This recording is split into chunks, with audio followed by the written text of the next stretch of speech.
Beləliklə, Məşəd zəvvarlarımızla bahəm gəldik Qum şəhərinə. Həzrəti xanım Məsumə salamullah əleyhanın 17 gün ərzində yaşadığı Qum şəhəri, Beytun Nur, yəni Nur evi.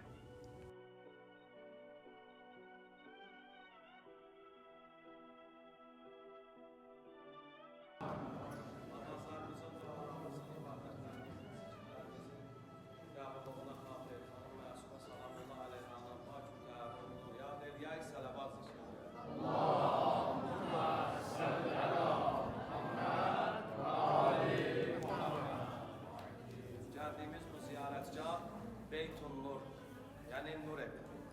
Həzrəti xanım Məsumə salamullah əleyha 17 gün ərzində bu yerdə yaşayır. Və qabaqda gördüyünüz yer ki var, orada namaz qılır. Həzrəti xanım Məsumə salamullah əleyha Həzrəti İmam Musa Kazım əleyhissalamın qızıdır və Həzrəti İmam Rıza əleyhissalamın bacısıdır.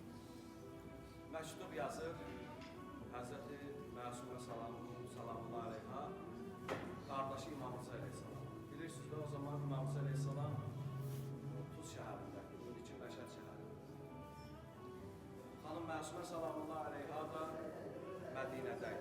Məktub yazır ki, əziz qardaşım, sənin həsrətindən darıxmışam, istəyirəm gəlim səni görüm.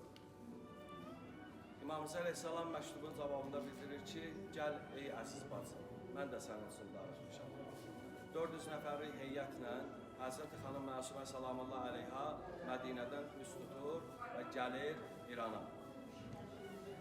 Bu şəhərdən qabaqçı şəhərin adı Savə şəhəridir. Savə şəhərində düşmən ordusu o karvanın qabağını kəsir və xanım Məsumə salamullah əleyhanın yanında olan 400 nəfərlik Əhl-i Beyt aşiqlərini qılıncdan keçirir, öldürürlər. Sadəcə bir neçəsi sağ qalır. O zaman Həzrəti xanım Məsumə salamullah əleyha həyəcandan, xəstəlikdən, həyəcandan, stressdən xəstəliyə tutulur. Və Həzrəti xanım Məsumə salamullah əleyha buyurur, bundan sonraki şəhərin adı nədir? Dedilər, xanım, bundan sonraki şəhərin adı Qum şəhəridir. Xanım buyurdu ki, məni aparın Qum şəhərinə. Çünki atam İmam Musa Kazım əleyhissalam buyurur, Qum şəhəri biz Əhl-i Beytin mərkəzidir. Bizi qoruyarlar, bizə sığınacaq verərlər. Və gəlirlər Qum şəhərinə.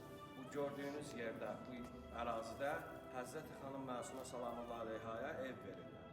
Və xanım Məsumə salamullah əleyha 17 gün ərzində bu evdə yaşayır və 28 yaşında burada, bu evdə şəhadət edir.